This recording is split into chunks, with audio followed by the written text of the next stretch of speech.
அனைவருக்கும் வணக்கம். இந்த தொகுப்பில் நாம் காணவிருப்பது கடம்பவனேஸ்வரர் ஆலயத்தை பற்றியதுதான். இது கரூர் மாவட்டம் குளித்தலையில் அமைந்துள்ளது. சுவாமி கடம்பவனநாதர் என்று அழைக்கப்படுகின்றார். அம்பாள் முற்றிலா முலையம்மை என்று அழைக்கப்படுகின்றார். இத்திருத்தலம் மூர்த்தி, தலம், தீர்த்தம் மூன்றிலும் சிறப்புடையது. இத்திருத்தலத்தின் மூர்த்தியான அருள்மிகு கடம்பவனநாதரை திருநாவுக்கரசர், ஐயடிகள் ஆகியோர் வழிபட்டிருக்கின்றனர். இத்திருத்தலம் அருணகிரிநாதரால் திருப்புகழில் பாடப்பெற்றுள்ளது. வடநாட்டில் காசியினைப் போல தென்னாட்டில் வடக்கு நோக்கியுள்ள சிறந்த தலம் என்பதால் தட்சிண காசி எனவும் அழைக்கப்படுகின்றது. கடம்ப மரத்தை கொண்டிருப்பதாலும் பெருமான் சுந்தரர் என்னும் பெயர் பூண்டிருப்பதாலும் தேவசர்மாவிற்கு மதுரை திருமண கோலங்காட்டியதாலும் இத்தலம் மதுரையுடன் சரிநிகர் சமமாக பேசப்படுகின்றது. காலை கடம்பர், மதியான சொக்கர், அந்தி திருவேங்கிநாதர் என்னும் பழமொழி கூற்றுப்படி காலையில் தரிசிக்க வேண்டிய பெருமை உடையவர். பிரம்மதேவன் தன்னுடைய படைப்பு தொழிலில் சலிப்புற்றவராய் படைப்பு தொழிலை வெறுத்து முக்தி இன்பத்தை தந்தருள்க என சிவபெருமானை வேண்டி நின்றார்.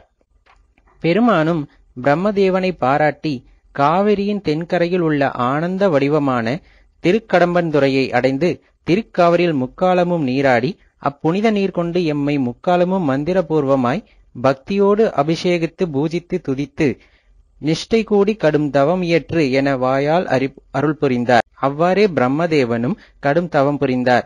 மனமகிழ்ந்த இறைவன் ரிஷப வாகனத்தில் எழுந்தருளி பிரம்மதேவனுக்கு தரிசனம் தந்தருளினார். தவ வலிமையுடைய அகத்தியர் முனிவர் பல தலங்கள் தரிசித்தும் மன நிம்மதி அடையவில்லை. இறுதியாக கடம்பவன துறையினை அடைந்தார். தினமும் காலையில் காவிரியாகிய கங்கையில் நீராடி அருள்மிகு கடம்பவனநாதரையும் ஏனைய பரிவாரங்களையும் முறைப்படி வழிபட்டார். மதியம் வாட்போக்கியார் என்று அழைக்கப்படும் அருள்மிகு ரத்னகிரீஸ்வரரையும் மாலையில் திரியங்கோய் மலையில் அருள்பாலிக்கும் மரகத சலேஸ்வரரையும் வழிபட்டார். அநேக காலம் வழிபட்டு மனம் நிம்மதியடைய பெற்றார். பூர்வலோகத்தில் உமாதேவியருக்கு சிவபெருமான் உபதேசித்த பிரணவ பொருளை முருகப்பெருமான் குருமுகமின்றி மறைந்து நின்று கேட்டுவிட்டார். மறைந்து நின்று கேட்டதால் மூகராகும்படி சிவபெருமான் சபித்து விட்டார். அச்சாபந்தீர முகப்பெருமான் பல சிவதலங்களுக்கு சென்று வழிபட்டு சாபம் நீங்க பெறாமல் இறுதியாக இத்தலத்திற்கு வந்து பெருமானை வழிபட்டு சாபம் நீங்க பெற்றார்.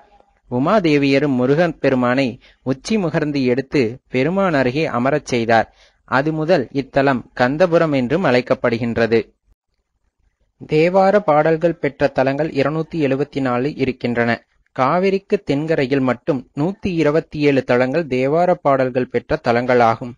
தென்கரை தலங்களுள் குளித்தலை அருள்மிகு கடம்பவனேஸ்வரர் திருக்கோவில் 2வது தலமாக விளங்குகின்றது. இத்தனை பெருமை வாய்ந்த இக்கோவிலுக்கு வந்து இறைவனருள் பெறுக. நன்றி, வணக்கம்.